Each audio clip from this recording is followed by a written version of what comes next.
गायवाडी ग्रामपंचायतीतील सदस्यांनी निवडून आल्यानंतर तब्बल 3 वर्षांचा कालावधी उलटूनही निवडणूक विभागाकडे जात वैधता प्रमाणपत्र सादर केले नसल्याची चर्चा गावात रंगली आहे। अशा परिस्थितीत ग्रामपंचायत सदस्याने सरपंचांविरुद्ध अविश्वास प्रस्ताव आणल्याने ग्रामपंचायती राजकारणात नव्या वादाला तोंड फुटले आहे।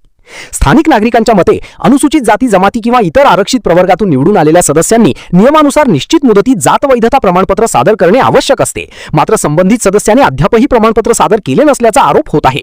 त्यामुळे त्यांच्या सदस्यत्वाबाबतही प्रश्नचिन्ह उपस्थित केले जात आहे।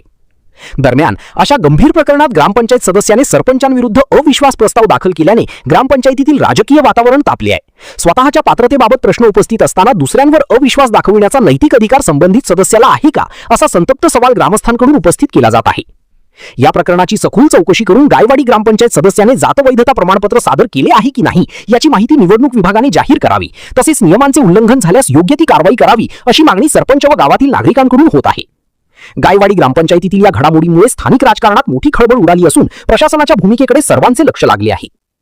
जात वैधता प्रमाणपत्र सादर न केलेले ग्रामपंचायत सदस्य अस्मिता ढोके, सुनंदा इंगळे, कुलदीप चौधरी यांनी अद्यापपर्यंत जात वैधता प्रमाणपत्र निवडणूक विभागाकडे सादर केलेला नाही। तहसील कार्यालयावरून पत्र प्राप्त 3.5 वर्ष झाले व्हॅलिडिटी सादर केली नाही आणि कायद्याने असं ते गुन्हा आहे आणि यायला पहिले अपात्र करा, त्याच्या बाद मध्ये अपात्र केल्याचं काय हे, कारण की एवढे वर्ष व्हॅलिडिटी सादर करायचं मुदत आहे का, कारण ते पैशाचं देवाणघेवाण होऊ झाली अशी म्हणून याने व्हॅलिडिटीची सादर नाही केली, काहीतरी याच्यात उपाय आहे आणि नंतर त्या अविश्वासाला मान्यता द्यायला पाहिजे।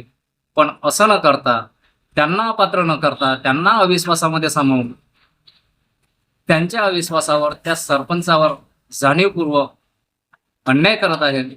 म्हणजे मला असं वाटते की निवडणूक आयोगाने ते ग्रामपंचायत सदस्य यांची मिलीभगत असून तहसीलदार किंवा निवडणूक निर्णय अधिकारी जे कोणी असते यांनी देवाणघेवाण करून तर त्यांचे सदस्यपद कायम ठेवले नाही अशी शंका निर्माण होते।